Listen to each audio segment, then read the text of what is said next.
Welcome back to On the Move. This is the final one of this week, which is crazy. Thank you so much, everyone, for tuning in to this week's On the Move. Today is December 2nd. I am still Victor Shi.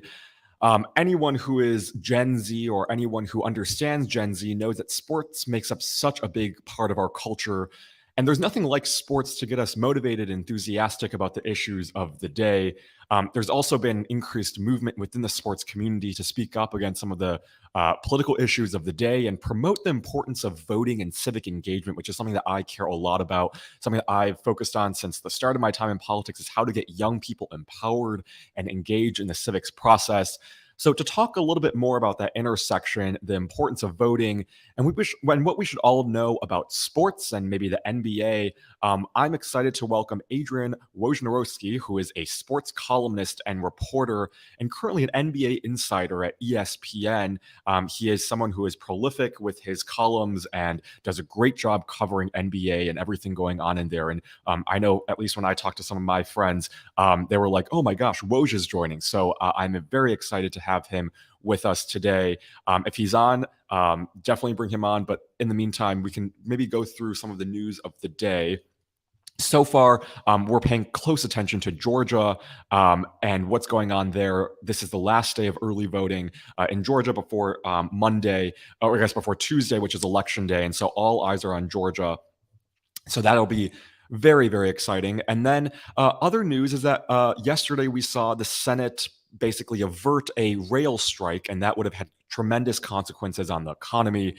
So that's a big win for President Biden, his administration. And I think the most important part of that, though, isn't the fact that they averted a rail strike, which is good news, but the fact that I think 43 senators, including Senator Joe Manchin out of West Virginia, voting against paid sick leave for rail workers, which I think just kind of shows how this nation and how our elected officials treat our essential workers. And I don't think any of us should forget that. So that's one of the things that I thought was a little bit concerning. And then the other thing was Kanye West. Kanye West still, is doing what he's doing and spreading anti-Semitism, which should be called out in all its forms. Yesterday, the GOP finally deleted off of its Twitter account a tweet that said Kanye, Elon, Trump, and it took them more than 2 months to do that. So that's long overdue. And I know for anyone who is a young person supporting Kanye West, I think we're starting to realize that we can't just separate the artist from the person. These two are closely intertwined, and we have to treat it with the seriousness that it deserves. So that's also on my mind. But I think just at the end of the day, it's Georgia. We saw what happened in 2018. We saw what happened in 2020, and again in the 2021 runoff election. And I think in this time around, it's going to be very, very critical for all of us to turn out and vote. Because remember, if you didn't register to vote before November 8th, you actually can't vote in this election. So we have to get all of our friends who registered before November 8th to go out there and vote. And some of what we've been seeing is pretty remarkable. As of yesterday, the end of Georgia, I guess at the end of the day, more than 1.3 million Georgians turned out to vote. That's more than 1 million more than 2018 this time. So just let that sink in for a second. By the end of early voting in Georgia in 2018, there were only about 300,000 Georgians who cast their ballots and voted. So it's a remarkable effort, and I think quite a testament to some of the great on-the-ground organizing that's happening in Georgia, and just the wonderful efforts by people like Stacey Abrams to turn out the vote and get Georgians out there and ready to go and vote. So that's some of the news that we have here and kind of focusing on and that I know that Gen Zers are paying much attention to.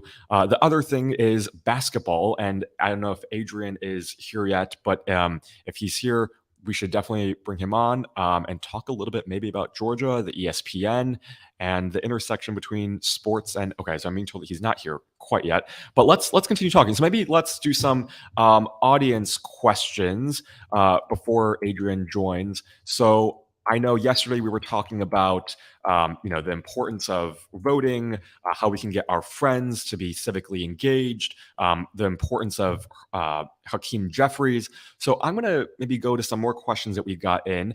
The first is from Carla in Washington, D.C.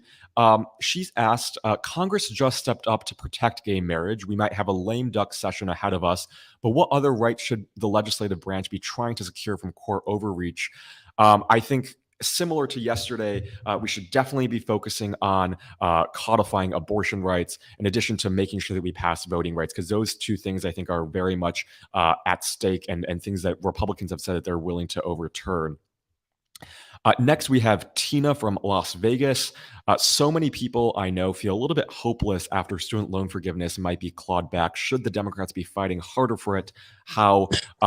I know Democrats are definitely fighting hard for that. And I see we have Adrian with us. Thanks so much for joining us, Adrian. Victor, great to be with you. I apologize for the delay here. I, of course, didn't have the right software on my laptop. So if my phone starts buzzing, ringing here, we're going to see if we can get through our window. Sounds good. My phone without too much action on it. So, but great to be with you, and great to be with your audience. Sounds great. Well, I was just saying at the beginning of the show that I was telling some of my friends about you being on the show, and they all said, Woj is going to be on what? So I'm very excited to have you on here with us to talk a little bit about Georgia, the importance of voting, and maybe a little bit about NBA and giving us an insider look at what's happening there. Absolutely. I'm thrilled to be here, and looking forward to it.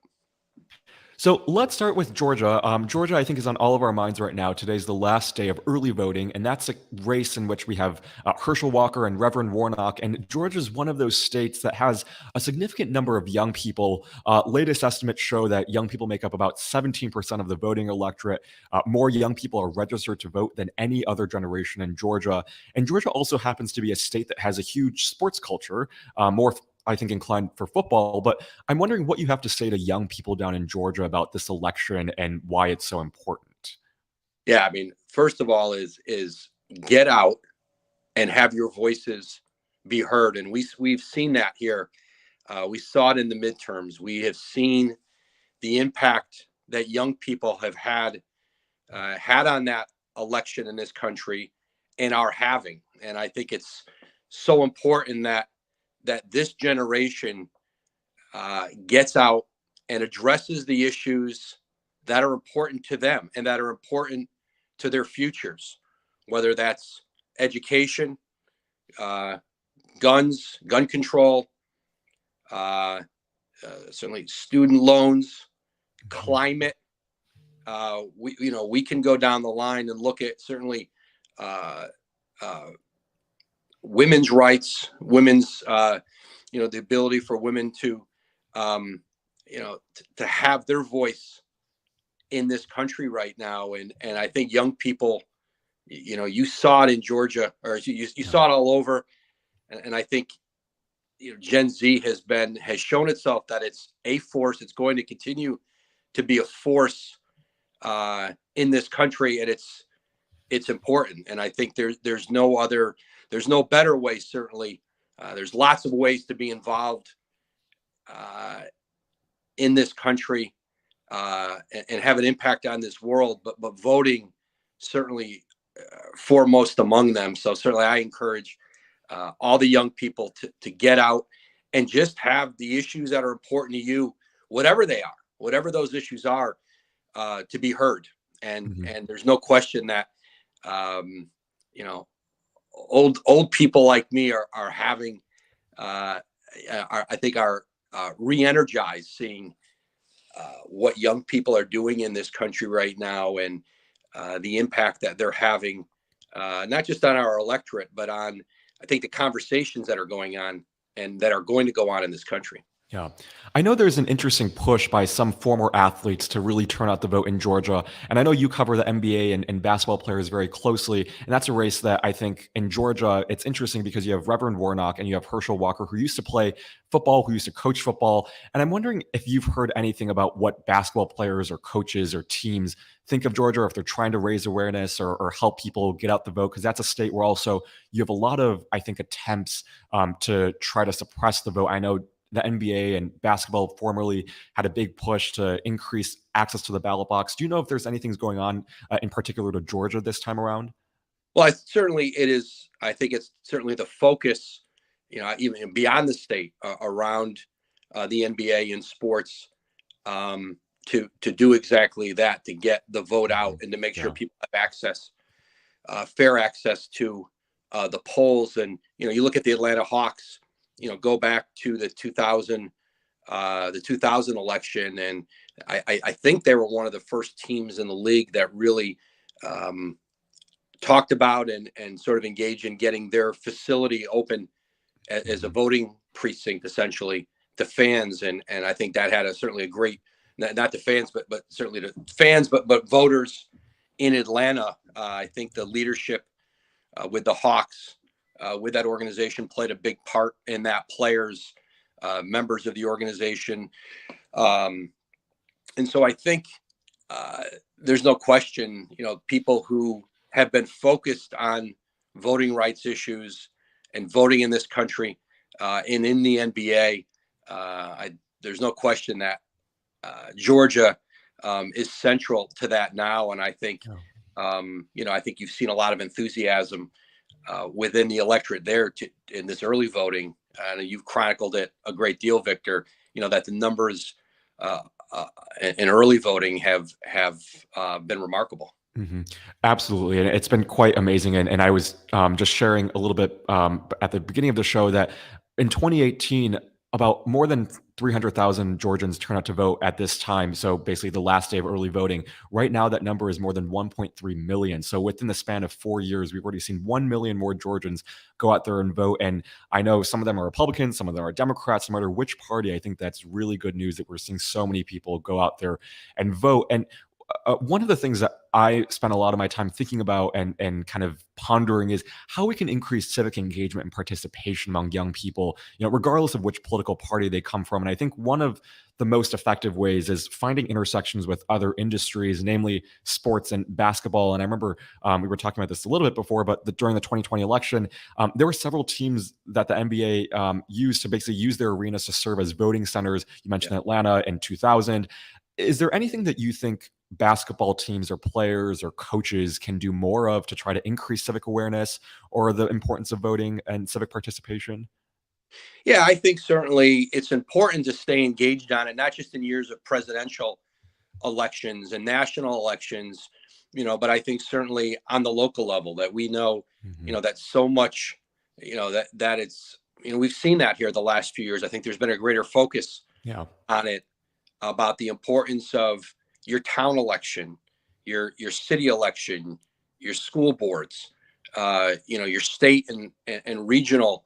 And I think certainly that's, and I think there's, that's a voice I think you see teams, individual athletes, organizations emphasize going forward. I think that emphasis, I think, is here to stay. And that's a good thing because, ultimately, I think your life is impacted greatest by the decisions you make around your community and your involvement in your community, not just certainly, as important as national elections are to everybody.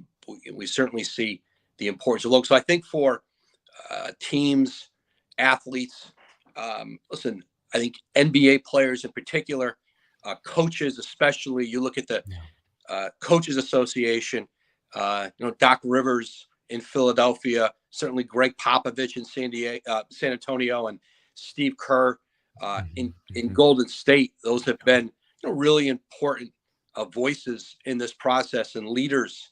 You saw the NBA when they went into the bubble in Orlando in 2020.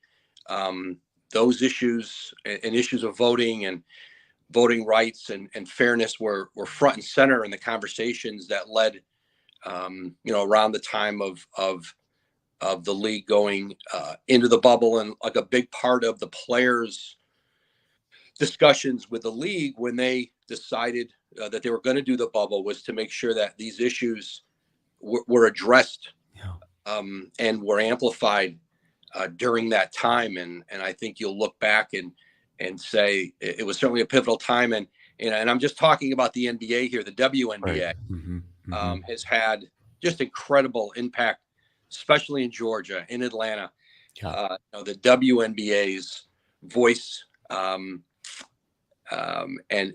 involvement in engaging people to vote and be involved has been second to none. And so I think, listen, basketball, professional sports is the one place, or one of the few places we have left anyway, that brings in everybody. We live in a very Mm-hmm.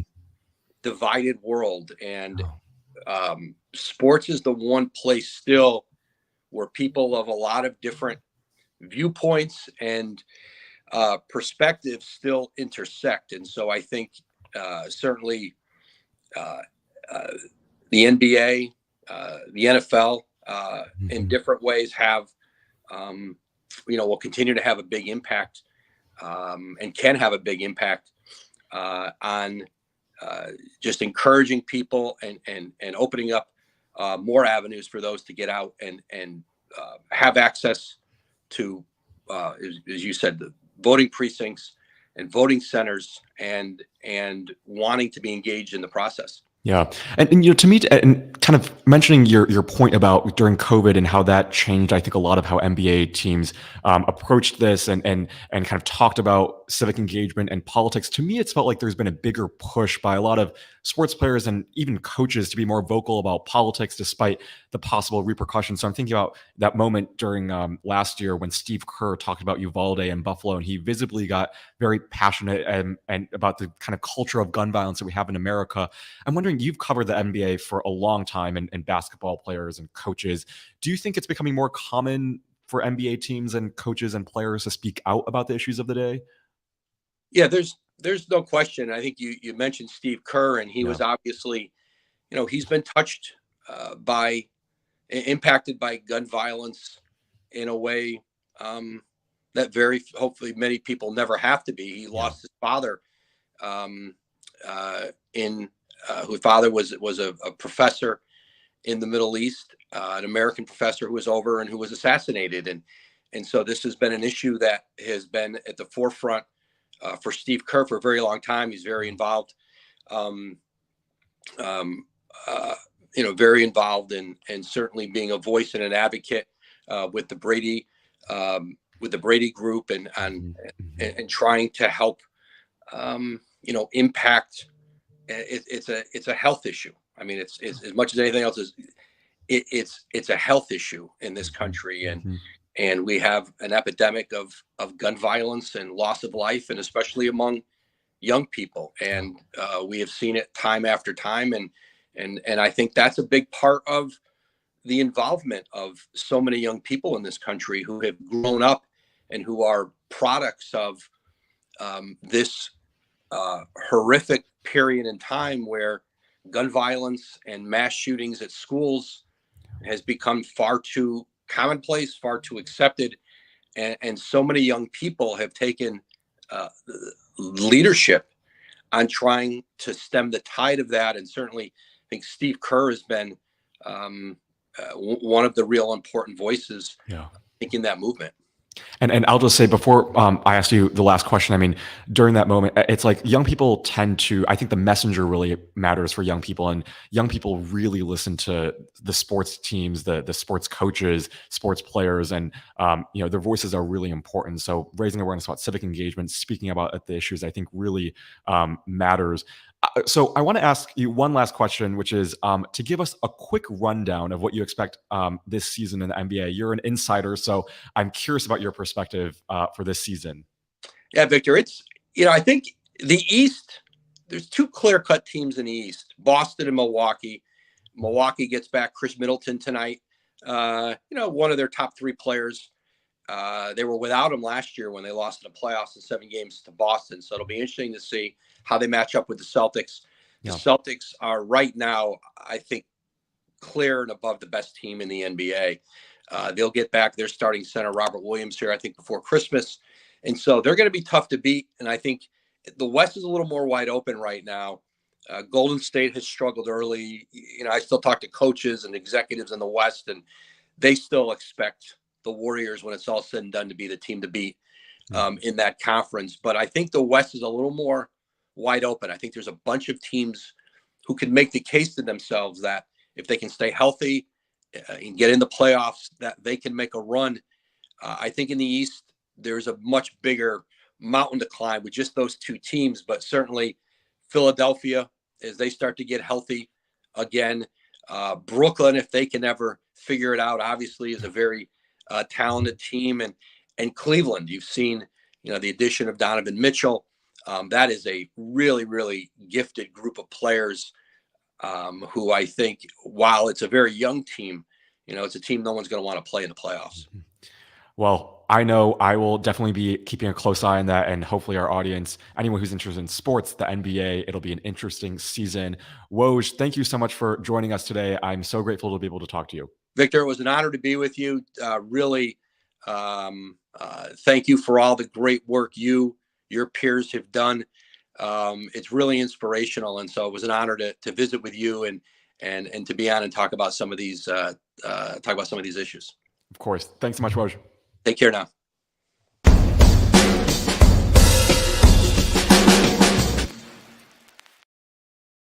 So you heard it from Woj himself. Get out there and vote. If you're a young person, your voice really, really matters in this election. If you're a parent of someone who lives in Georgia, if you know someone who lives in Georgia, have those conversations. We have 4 more days before Election Day, and it's so important.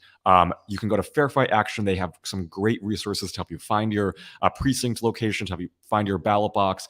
Make sure that you also check out Voters of Tomorrow, which has some great resources. They're offering free Uber rides to and from polling locations. No matter which party you're from, make sure to go out there and vote, because this election is so important. And we're talking about this earlier this week on Tuesday about just the importance of a 51st seat for Democrats in Georgia. So make sure that you go out there and help elect Reverend Warnock, and make sure that you get your voices heard, because it's so important. We will be back next week for another week of On the Move with Victor Shi. We'll be back every single day at 8 a.m. Pacific time, 11 a.m. Eastern time. Be sure to find us on youtube.com/Politicon and share this video with any of your friends or family who want to learn more about the news of the day and learn more about Gen Z and the politics and culture that surrounds us. Be sure to like this video and subscribe and click the bell for a weekly notification so you don't miss a single episode.